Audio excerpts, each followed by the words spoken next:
kembali di Good Governance Today. Saya Putri Lestari Briliana. Hari ini kita melanjutkan diskusi seputar Good Governance dengan fokus pada Dewan Direksi dan Sekretaris Perusahaan.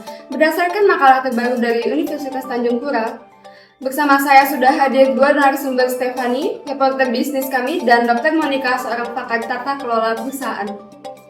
Pertumbuhan ekonomi. Ekonomi Indonesia tumbuh 5,03% year on year untuk keseluruhan tahun 2024. Di tengah dinamika perekonomian global dan domestik, kondisi sektor jasa keuangan di Indonesia tetap terjaga stabil. Hal ini didukung oleh permodalan yang kuat, likuiditas yang memadai, profil risiko yang terjaga, serta kinerja sektor jasa keuangan yang tumbuh positif. Stabilitas sektor jasa keuangan yang terjaga tidak terlepas dari kebijakan OJK selama tahun 2024 yang meliputi 3 fokus utama.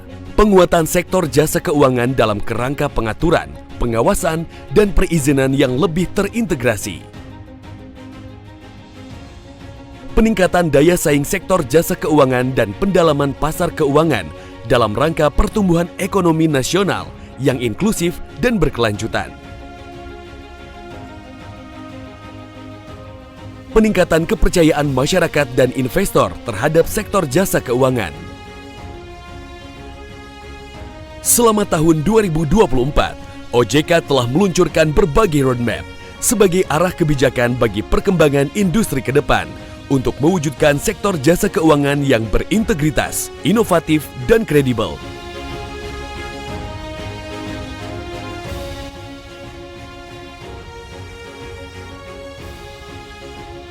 Stephanie, mari kita mulai dari Dewan Direksi. Kita sudah membahas peran dan wewenangnya, tapi bagaimana praktiknya di lapangan, terutama dalam hal-hal rapat direksi? Terima kasih Putri. Dalam praktiknya, anggaran dasar perusahaan mengatur frekuensi dan tata cara rapat direksi. Untuk perusahaan terbuka, OJK mewajibkan rapat minimal 1 bulan sekali. Dan untuk rapat gabungan dengan Dewan Komisaris, biasanya tiap 4 bulan sekali. Quorum juga mengatur umumnya minimal setengah dari anggota direksi agar putusan sah diambil. Masih soal direksi, bagaimana dengan kebijakan remunerasi mereka? Ini topik yang cukup sensitif. Betul, biasanya remunerasi perlu menarik tetapi tetap wajar. Seperlunya ditentukan oleh direksi sendiri. Idealnya keputusan ini dibuat oleh Dewan Komisaris atau melalui RUPS. Setiap perusahaan sebaiknya punya kebijakan remunerasi yang diungkap dalam laporan tahunan. Sekarang ke Sekretaris Perusahaan. Stephanie, apa saja tugas utama mereka? Tugas mereka luas, dari membantu Dewan dalam penerapan prinsip tata kelola, memastikan keterbukaan informasi, hingga mendampingi proses rapat. Mereka juga menjaga komunikasi internal dan memastikan hak pemegang saham terwakili dengan baik.